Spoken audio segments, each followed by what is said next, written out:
여러분, 의미 있는 삶에 대해 얼마나 자주 생각해 보세요? 오늘 저희가 바로 그 질문에 대한 답을 한번 찾아보려고 하는데요. 한 철학 블로그의 글들을 따라서 그 여정을 쭉 한번 같이 가보시죠. 자, 바로 시작해 볼게요. 자, 이 여정의 시작은 우리에게 아주 익숙한 이름이죠. 바로 스티브 잡스의 말로 열어볼까 합니다. 내가 곧 죽는다는 걸 기억하는 것. 이게 인생의 정말 중요한 선택의 순간마다 쓸 수 있는 최고의 도구였다는 거예요. 생각해보면 정말 강력한 말이죠. 그렇다면 죽음이라는 게 대체 우리에게 뭘 깨닫게 해주는 걸까요? 첫 번째 파트에서는 바로 이 질문, 그러니까 진짜 중요한 게 과연 뭘까 하는 문제부터 한번 파고 들어보겠습니다. 스티브 잡스가 남긴 말이라고 전해지는데요. 이걸 보면 정말 죽음 앞에서는 우리가 그토록 자랑스러워했던 모든 것들, 사회적인 인정이라든지 돈이라든지 이런 것들이 정말 아무것도 아니게 된다는 걸 보여주는 것 같아요. 모든 게 의미를 잃는 그 순간, 정말 깊은 성살이 담겨 있죠. 아니 근데 생각해보면 좀 이상하지 않나요? 어차피 죽음 앞에서 다 무의미해질 거다면 우리는 왜 이렇게 아등바등 정말 치열하게 싸우면서 사는 걸까요? 자, 두 번째 파트에서는 바로 우리 불안의 근원, 이 생존 경쟁에 대해서 한번 이야기해 볼게요. 이 블로그의 저자는요, 우리 삶의 이 치열한 투쟁을 딱 한 단어로 아주 도발적으로 표현합니다. 그게 뭐냐면 바로 개싸움이에요. 와, 단어 자체가 굉장히 강렬하죠? 근데 여기서 말하는 개싸움은 그냥 치고받고 싸운다 이런 뜻이 아니에요. 그보다 훨씬 더 깊은 의미가 있는데 경쟁 상대한테 너무 집착한 나머지 다른 건 아무것도 안 보이는 상태를 말하는 거죠. 심지어 자기 자신이 서서히 죽어가고 있다는 사실조차 잊어버릴 정도로요. 정말 무서운 집착이죠. 자, 그럼 이 개싸움이라는 세상은 어떤 특징을 가지고 있을까요? 핵심은 이거예요. 내 목숨보다 더 큰 탐욕, 그리고 저 상대를 무조건 이겨야 한다는 그런 압도적인 욕망. 저자는 우리가 태어날 때부터 이런 욕망과 투쟁의 세계, 그러니까 욕계에 던져졌다고 봐요. 적자 생존이 그냥 기본 설정값인 거죠, 이 세상은. 이렇게 치열하게 싸우는 세상에서 사회는 우리한테 보통 뭐라고 하나요? 해결책이 있다고 하죠. 그게 바로 성공입니다. 성공만 하면 돼. 그런데 말이죠. 저자는 이 성공이라는 게 결국 우리를 공허하게 만들 뿐이라고 아주 단호하게 이야기해요. 도대체 왜 그런 걸까요? 한번 그 이유를 들여다보죠. 쉬지 않고 돈만 쫓다 보면 결국 나처럼 뒤틀린 인간이 될 뿐이다. 스티브 잡스가 했다는 이 말, 정말 날카롭지 않나요? 이게 바로 저자가 말하고 싶은 핵심이에요. 물질적인 성공만 쫓는 건 결국 막다른 길이라는 거죠. 저자가 왜 부를 쫓는 게 문제라고 하는지 구체적으로 한번 볼게요. 첫째, 돈 때문에 순수했던 관계가 틀어지고요. 둘째, 내 것을 탐내는 사람들이 주변에 꼬이게 되죠. 근데 더 근본적인 건 이거예요. 물건은 잃어버려도 다시 사면 되지만 우리 인생은 한 번 가면 끝이잖아요. 그리고 마지막엔 결국 아무것도 못 가져간다는 거. 우리 다 아는 사실인데 자꾸 잊게 되죠. 자, 그럼 이런 질문이 생기죠.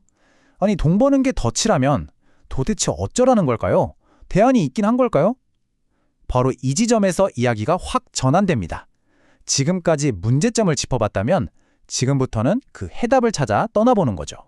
저자가 제안하는 대안은 뭘까요? 사실 이건 이거래라 저거래라 같은 간단한 방법이 아니에요. 그보다 훨씬 더 근본적인 건데요. 바로 좋다, 나쁘다라고 생각하는 우리 머릿속의 틀 자체를 한번 깨부숴보자는 겁니다. 정말 대단한 발상의 전환이죠. 좋고 나쁜 건 없다. 더 정확히 말하면 우린 뭐가 좋고 나쁜지 사실 잘 모른다. 바로 이 문장이 이 철학의 심장과도 같아요. 생각해보면 우리가 괴로워하고 집착하는 모든 게 이건 좋은 거, 저건 나쁜 거 이렇게 딱 나누는 데서 시작되잖아요. 저자는 바로 그 판단 자체에 과연 그럴까? 하고 질문을 던지는 겁니다. 이 표를 한번 보세요. 저자의 역설적인 생각이 아주 잘 드러나 있어요. 우리가 보통 나쁘다고 생각하는 것들이죠. 근데 이게 어떻게 긍정적인 면이 될 수 있는지 보여줘요. 예를 들어 음식이 맛없으면 다이어트에 좋네. 잠자리가 불편하면 쓸데없는 욕심을 버리게 되네.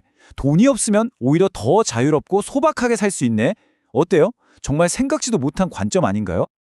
좋아요. 이런 관점의 전환. 머리로는 알겠는데 이거 실제 우리 삶에 어떻게 적용할 수 있을까요? 자, 이제부터는 좀 더 실용적인 이야기로 넘어가 볼게요. 내면의 평화를 얻기 위해 저자가 제안하는 구체적인 방법들입니다.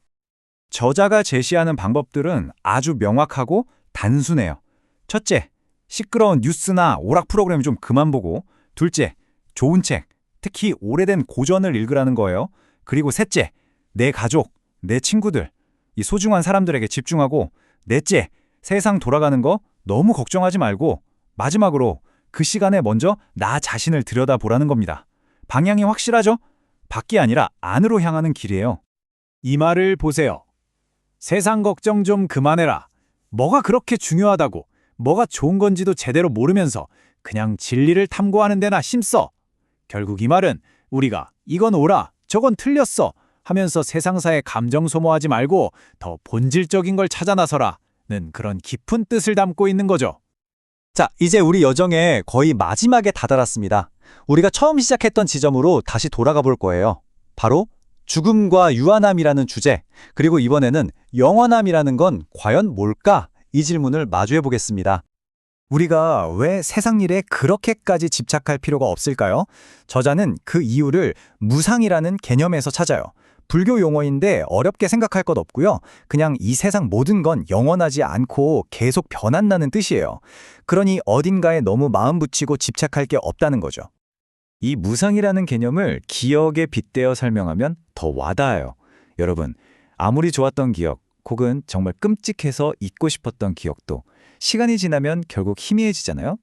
우리가 그렇게 필사적으로 붙잡으려고 하는 모든 것들이 사실은 손가락 사이로 스르르 빠져나가는 모래알 같은 거라는 이야기입니다. 그렇다면 이 모든 이야기의 끝에서 남는 건 뭘까요? 바로 이 문장입니다. 모든 게 변하고 사라져버리는 이 세상에서 우리가 죽을 때 유일하게 가져갈 수 있는 단 한 가지, 그건 바로 사랑이 담긴 기억이라는 거예요. 이것이야말로 진짜 부요함이라는 거죠. 자, 오늘의 이야기는 이 마지막 질문을 여러분께 던지면서 마무리할까 합니다. 다른 모든 것이 먼지처럼 사라지고 난 뒤에 당신이 정말로 가져갈 수 있는 단 한 가지는 과연 무엇일까요? 이 질문이 삶과 사랑, 그리고 영원한 것에 대해 다시 한번 깊이 생각해보는 계기가 되었으면 좋겠습니다.